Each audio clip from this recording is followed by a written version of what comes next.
नमस्कार दोस्तों, study with Swapnil में आप सभी का स्वागत है। आशा करता हूं आप सभी लोग स्वस्थ और खुशहाल होंगे। दोस्तों, टीजीटी पीजीटी बायोलॉजी की प्रैक्टिस सेट में इस वीडियो के माध्यम से हम लोग फंजाई के टॉप 20 एमसीक्यूज की प्रैक्टिस करेंगे।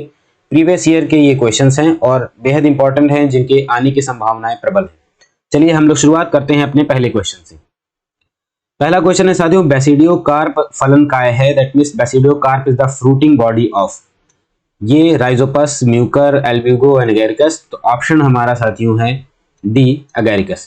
ठीक, ये खाने वाला मशरूम भी होता है साथियों, और इसको इसकी फ्रूटिंग बॉडी भी कहते हैं। चलिए नेक्स्ट क्वेश्चन है, इनमें से कौन सा खाने योग्य कवक है, या which of the following is an edible fungus. Figure के माध्यम से एक हिंट भी दे रखा है साथियों।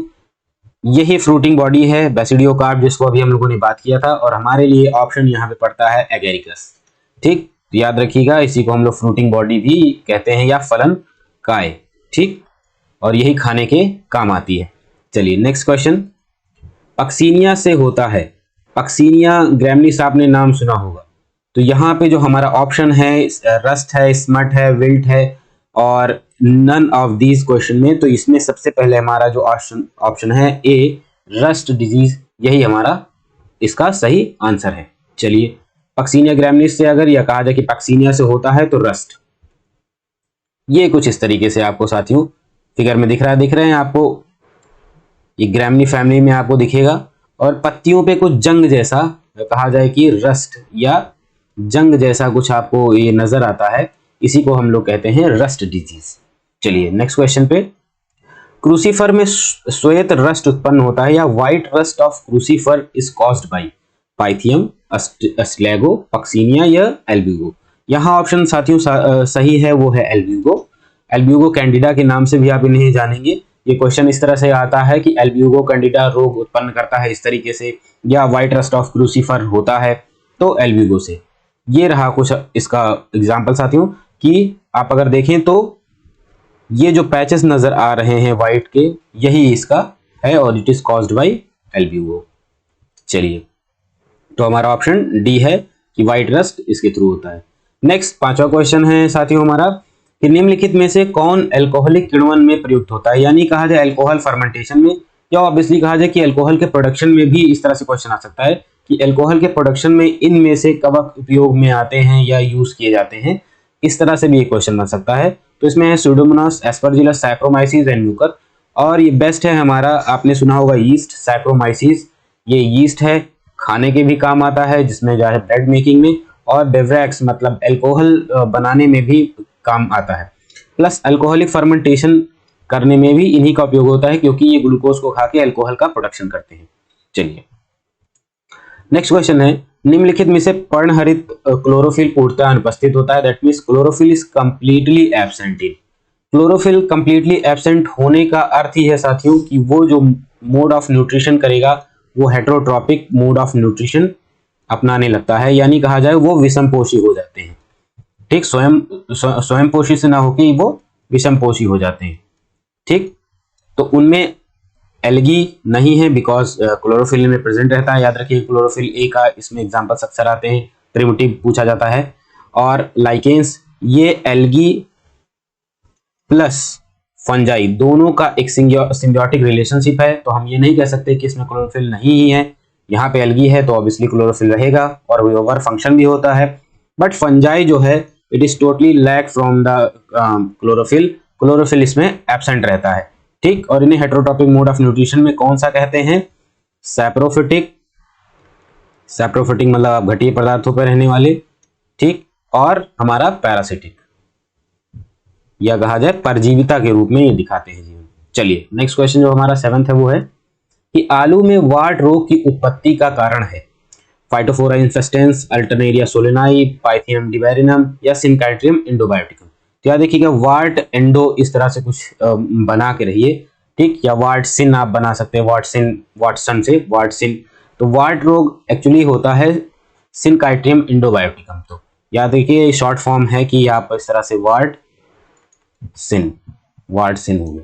ठीक, तो वाटसिन एंडोबायोटिकम इस तरह से याद रखेंगे। तो वाट रोग आलू में होता है सिनकाइट्रियम इंडोबायोटिकम के द्वारा। चलिए नेक्स्ट क्वेश्चन है, आलू का लेट ब्लाइट उत्पन्न होता है एल्ब्यूगो कैंडिडा द्वारा, फ्यूजेरियम मोनोलिफॉर्म द्वारा या फाइटोफोरा इन्फेस्टेंस द्वारा या अल्टरनेरिया सोलेनाई द्वारा। तो साथियों इसका ऑप्शन हमारा सही है Phytophthora infestans. Late blight of potato Phytophthora infestans से होता है। याद रखिएगा कि लेट आने पर फाइन लगता है, कुछ इस तरीके से बना। ये शॉर्ट फॉर्म है, मैं अपने याद करने के तरीके के लिए मैं बता रहा हूं, मैं ऐसे ही याद कर लेता हूं उसको कि लेट आने पर फाइन लगेगा।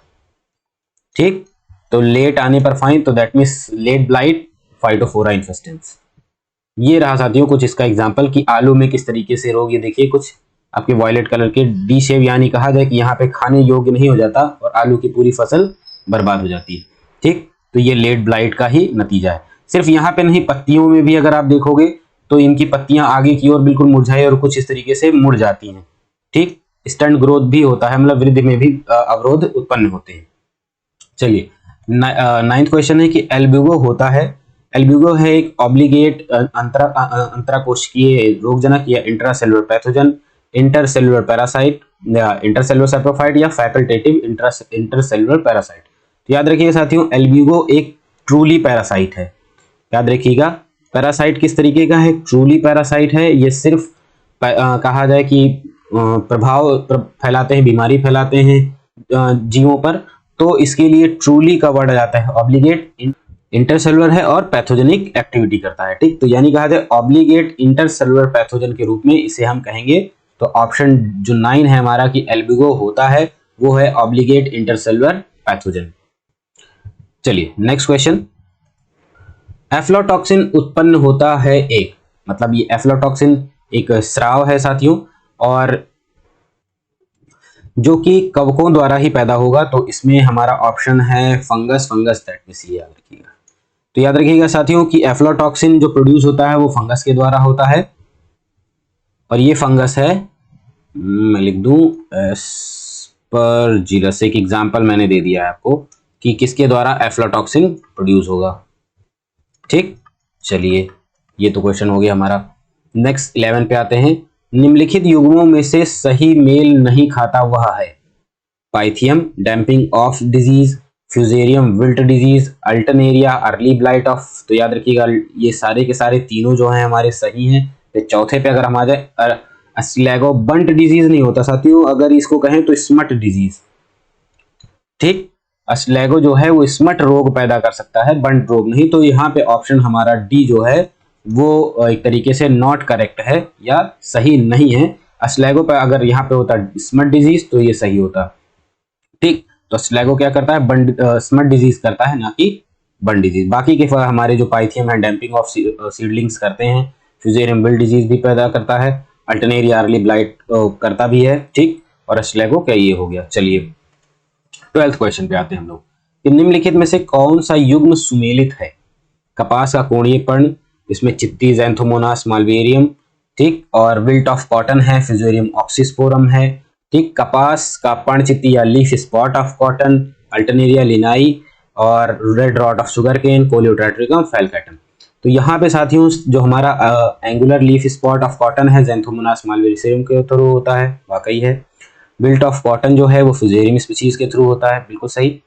Leaf spot of cotton Alternaria होता है बट लिनाई नहीं होता।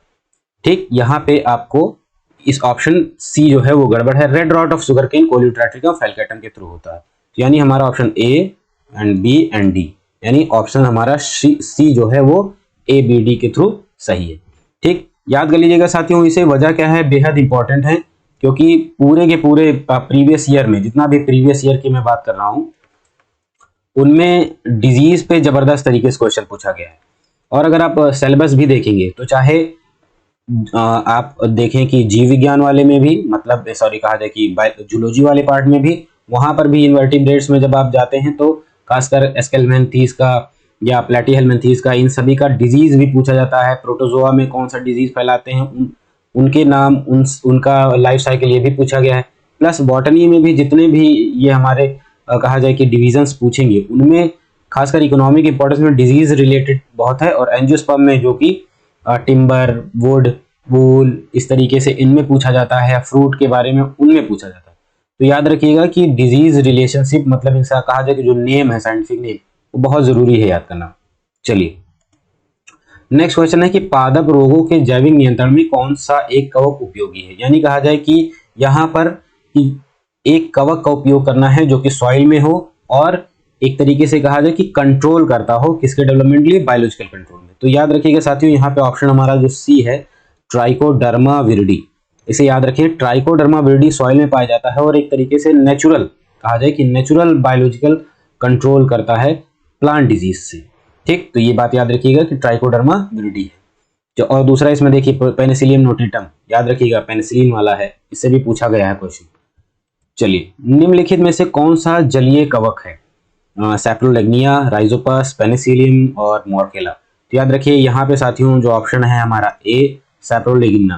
तो सैप्रोलेग्निया जो है हमारा वो एक जलीय या कहा जाए एक्वेटिक फंगस है और ये भी रोग पैदा करता है। ये रॉट गिल मतलब मछलियों में जो फिशेज में रॉट गिल नामक रोग पैदा करता है, जिसकी वजह से क्या होता है कि मछलियां ऊपरी सांस नहीं ले पाती क्योंकि इनके गिल में गड़बड़ियां आ जाती हैं और ऊपरी सतह पे आपने देखा होगा अगर तालाबों में, तो ये मछलियां ऐसे बाहर ऊपर की ओर तैरते हुए मरी हुई लगती हैं।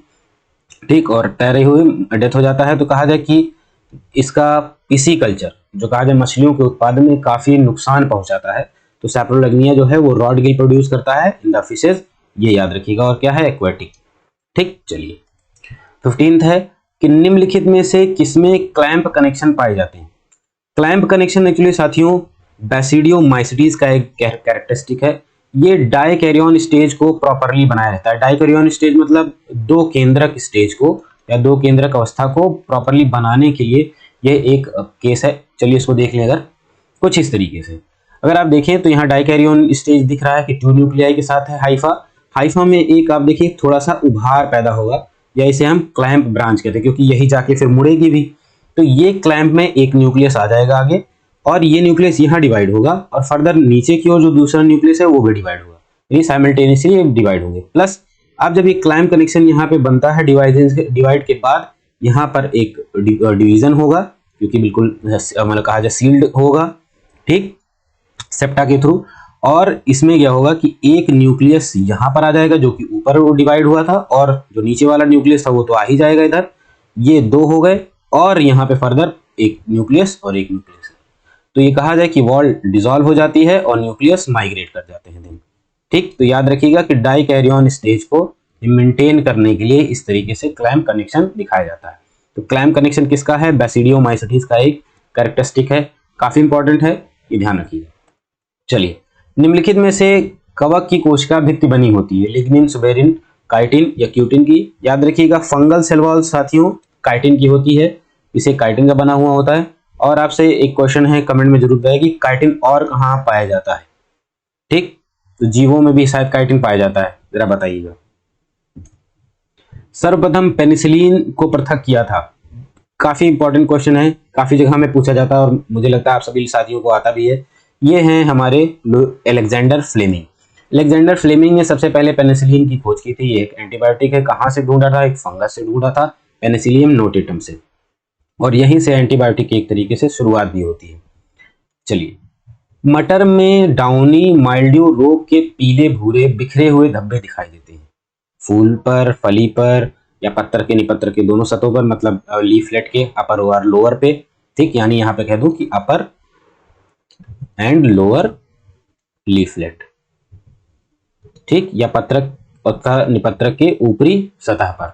ठीक, तो यहाँ पे हमारा साथियों है डी, पत्रक तथा निपत्रक के ऊपरी सतह पर। जरा देख लें हम लोग, अगर ये कुछ इस तरीके से आप अगर देखेंगे तो ये है आपका डाउनी माइल्ड्यू रोग। ये मटर में पाया जाता है साथियों, मटर की पत्तियों में, और इसकी वजह से क्या होता है कि क्लोरोफिलस एक्टिविटी रुक जाती है। क्लोरोफिलस एक्टिविटी रुकने की वजह से मतलब फोटोसिंथेटिक एक्टिविटी रुकने की वजह से प्लांट बहुत सही तरीके से बढ़ नहीं पाता, फसल का उत्पादन भी गड़बड़ हो जाता है और इवन ये फलों जो फलियां होती हैं मटर की उनमें भी ये रोग लग जाता है। तो ओवरऑल हम कहें कि ये फसल को खराब कर देता है, जिसकी वजह से फसल उत्पादन सही तरीके से नहीं हो पाता। तो इकोनॉमिकली ये कहा जाए हार्मफुल है और एक तरीके से कहा जाए पैरासाइट। ठीक, चलिए नेक्स्ट क्वेश्चन। निम्नलिखित में से किसका उपयोग पौधों में कवक से होने वाली बीमारियों के रोकथाम में किया जाता है? यानी अगर कहीं भी फंगल डिजीज हो रही है पौधों में या फसलों में फंगल डिजीज लग रहा है तो आप वो कौन सा मिश्रण यूज करेंगे या कौन सा वो केमिकल यूज करेंगे जिसके थ्रू एक तरह से उसे कह सकते हैं फंजीसाइड यूज कर सकते हैं। तो यहाँ पे अगर हम कहें कि वो कौन सा फंजीसाइड होगा जो कि काम में आएगा, तो यहाँ पे मैलाथियोन, फ्यूराडान, डीडीटी एंड बोरडॉक्स है। साथियों याद रखिएगा बोरडॉक्स मिक्सचर जो होता है वो एज अ फंजीसाइड यूज किया जाता है। चलिए लास्ट क्वेश्चन है हमारा साथियों कि नीचे लिखे कवकों में से कौन सा खाने के लिए उपयोग है। ये है अमेनिटा मस्कैरिया, स्क्लोडर्मा निटिडम है, मॉर्केला एस्कुलेंटा है या सिम्बलम फ्रैगमोडीज है। तो याद रखिएगा यहाँ पे जो साथियों हमारा सवाल है वो उसके लिए आंसर है सी, मॉर्केला एस्कुलेंटा। ये हमारे खाने के कवक को कहा जाता है या कहा जाए एक तरह से एडिबल्स। ठीक, तो चलिए यहाँ पे हमारा साथियों खत्म होता है 20 क्वेश्चन। काफी इंपॉर्टेंट है क्योंकि इसके अल्टरनेट तरीके के क्वेश्चन पूछे गए हैं। जैसे लाइक अगर हमने अभी आपसे देखा होगा अपने पेनिसिलिन के बारे में, तो इस तरीके से आया कि पेनिसिलिन किससे डिराइव किया गया, तो वो कवक का नाम है। किसने खोजा, तो अलेक्जेंडर फ्लेमिंग। तो इस तरीके से काफी एक ही टॉपिक का 1 2 3 बार करके मतलब अल्टरनेट टाइप का क्वेश्चन बना के पूछा गया है। तो इसी वजह से मैंने टॉप 20 एमसीक्यूज में मैंने वो लाने की कोशिश की है कि सारे एक साथ उठा लाएं, इससे एक ही बार में याद हो जाए चीजें। और हाँ, अल्टरनेट करके पूछेंगे अगर तो कोई दिक्कत नहीं होता। प्लस साथियों ये याद रखिएगा कि जितना भी डिजीज क्वेश्चन पूछा गया है जिसमें ऑप्शन में 4 3 इस तरह से डिजीज थे, वो बहुत ध्यान रखिएगा क्योंकि उसको अगर सीक्वेंसली याद कर लिए और एक एक क्वेश्चन भी अगर उससे नाम से करके हमको उन लोगों ने पूछा तो हम आसानी से उसका जवाब दे सकते हैं। साथियों अगर ये वीडियो पसंद आया तो प्लीज़ लाइक शेयर सब्सक्राइब जरूर करें, प्लीज़ शेयर जरूर करें। और बहुत हेल्प मिलती है आप लोगों से जब हम लोग को आप कमेंट करते हैं, तो प्लीज़ कमेंट ज़रूर करिएगा जिसमें बताते रहें कि कौन से टॉपिक हमारे लिए बेहद इंपॉर्टेंट है पढ़ने को, जो हम वीडियो बना सकते हैं। आप सभी का बहुत बहुत धन्यवाद। जय हिंद।